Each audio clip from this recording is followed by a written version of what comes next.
Hi there, my name is Gassim. I'm working as teaching assistant with several agencies at different schools.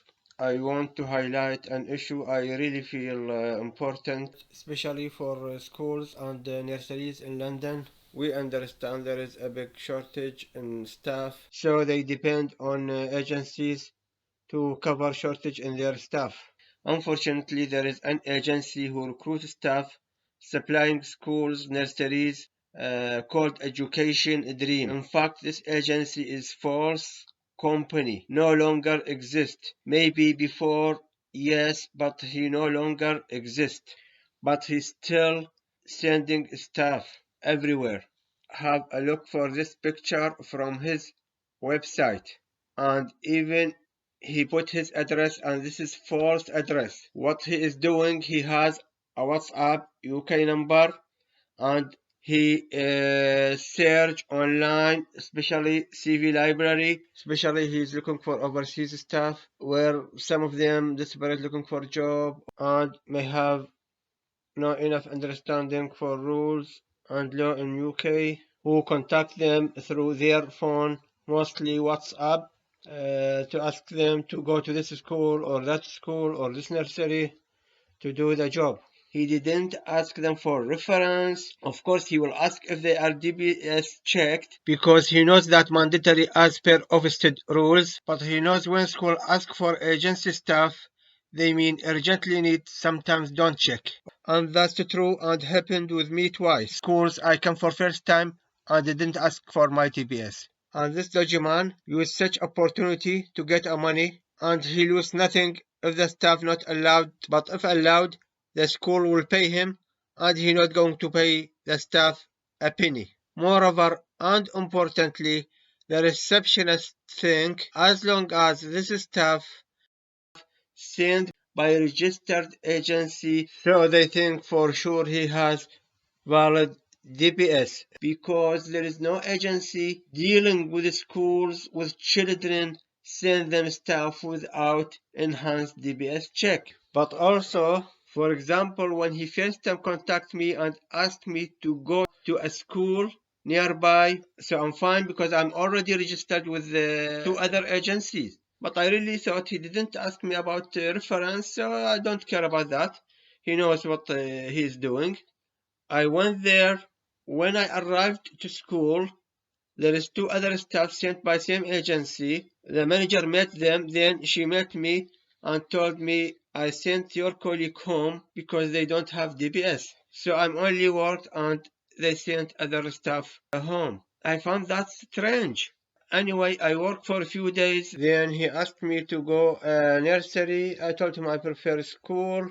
He told me I will pay you more. So I went there and I worked for a few days, but I really found that strange. I googled his company. I read some review that say he didn't pay the staff he employed them before. As you can see here, there are reviews that make me suspicious about him. So I asked him about payment, and he told me I will pay you this week. Then he sent me a pay slip, and I understood this payslip is just false payslip, as you can see it here. But I asked myself why staff who work for this agency didn't complain, didn't report him. Maybe because they don't have DPS, maybe their reference don't check, so they scared go to police and complain. Then that means he select overseas staff who looking for job, and even may have a false CV because he don't ask about references and no DPS check. In other words, this agency pick up staff from the street and put them face to face with children without criminal record check.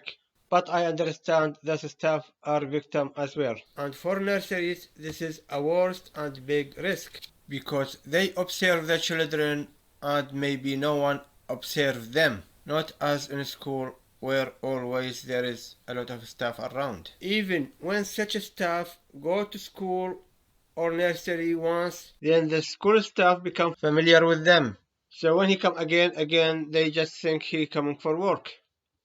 So my advice for schools, nurseries should check with agency about his registration is still valid. So don't rely on information that he provided you. You have to check as well before accept sending stuff to you.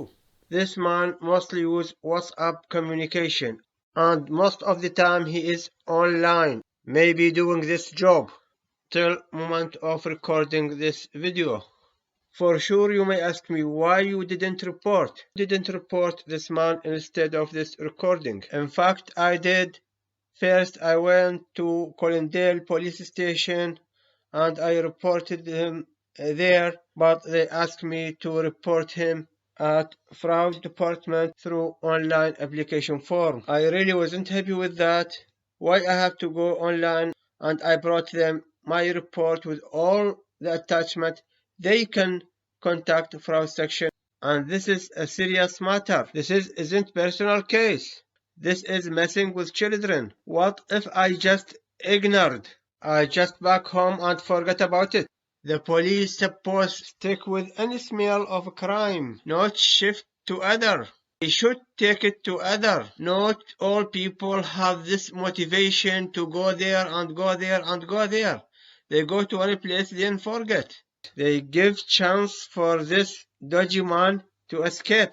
Does all people familiar with online application, especially old age people, people with various disability, very busy people who barely find time to check their email. Then I went to one police station and they told me same. However, this is not a big issue. Maybe that because shortage in police, and so they want to regulate the work and shift some work to online to reduce the pressure on police station. But for sure, such measures discourage people to report. And unfortunately, shortage in staff in a lot of institutions, NHS, education system, police, such shortage in staff open the door widely for a lot of corruptions and used as an excuse for staff to not doing their job properly, not following the rules, guideline, and applying the law.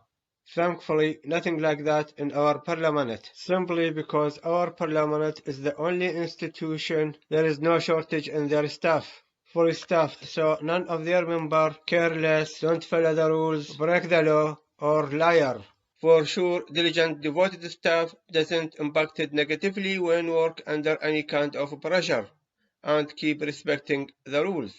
However, I googled and visited the actual fraud website. I created account and I wrote a report. I really surprised that I have to write within a specific number of words. I have to limit what I'm going to say. The usually police say give as much as information. Talk in detail. Don't say this important or this not important. We listen and we decide what is important, what is not. But with the fraud action website, they tell us the opposite. Try to write as less as possible. Don't brought us headache with details. Just write in brief. The strange thing as well, there is no place to attach any document. This is shocking. What about document I have for payslips, a lot of information, communication between me and him? How I attach it? How I sent it? Do I throw them in the bin? This is evidence. This is helping to reach the criminal. So it is not strange for me when the outcome of their investigation they sent me email that the evidence I provided not enough to launch investigation and take the case further with limited number of words and not allowing for any attachments for any evidence. Then you say there is no evidence in your online website application form. You ask these questions. What evidence do you have? And I answered text messages, contracts, other legal documents, other evidence. Did you ask how I can provide you with this without to provide me with attachment link? This is really not innocent mistake. And don't say you are careless as well. Then you ask me if I have any additional information may change your assessment.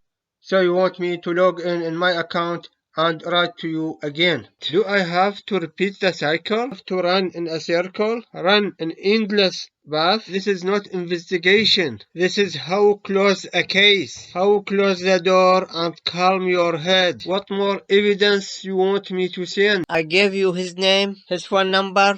You can know the name and contact details of the managers who paid him a money. And he didn't pay the money for staff who worked in school. They can witness against him. And this school is governmental. There is a name, there's a website, they have telephone numbers, email, you can ask them, contact them. He is outside UK?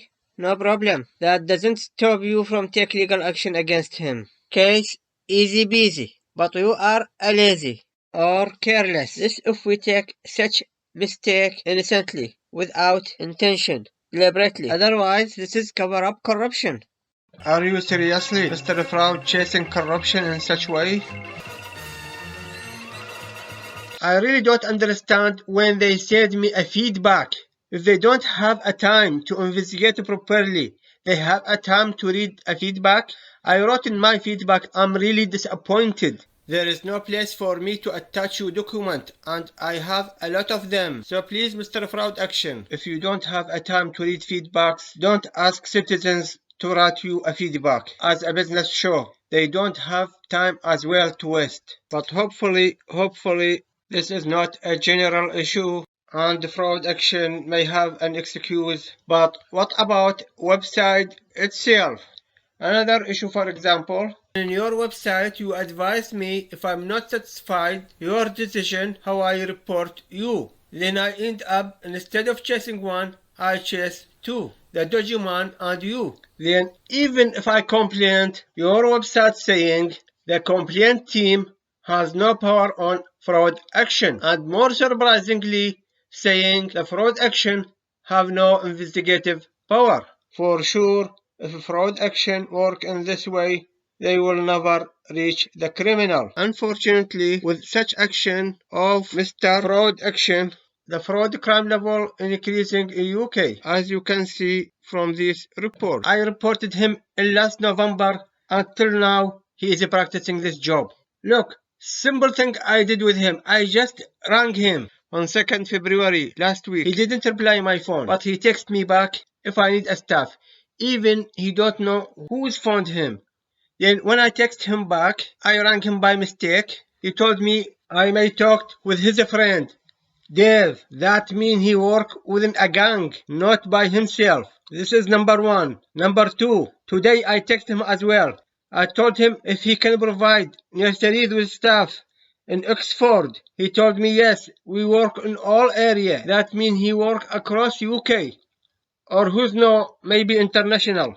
For sure, when the cat's away, the mice will play. Neither you investigated him, nor you let the police do. What do you want me to do more? Ask him to call you to tell you by the phone? For action, no action. I'm the dodgy man. You can't catch me. I'm the dodgy man. I'm the dodgy man. You can't catch me. Baby, you can't catch me. Baby, you can't catch me. FBI!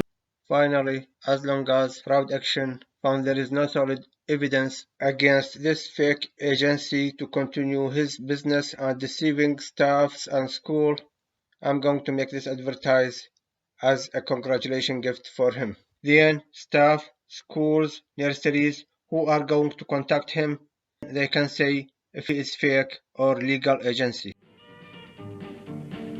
No longer have to archive your dream. With Education Dream, you can achieve your dream. We are a recruitment agency for school and nursery. Text us or email us. Then you can start immediately your business with us.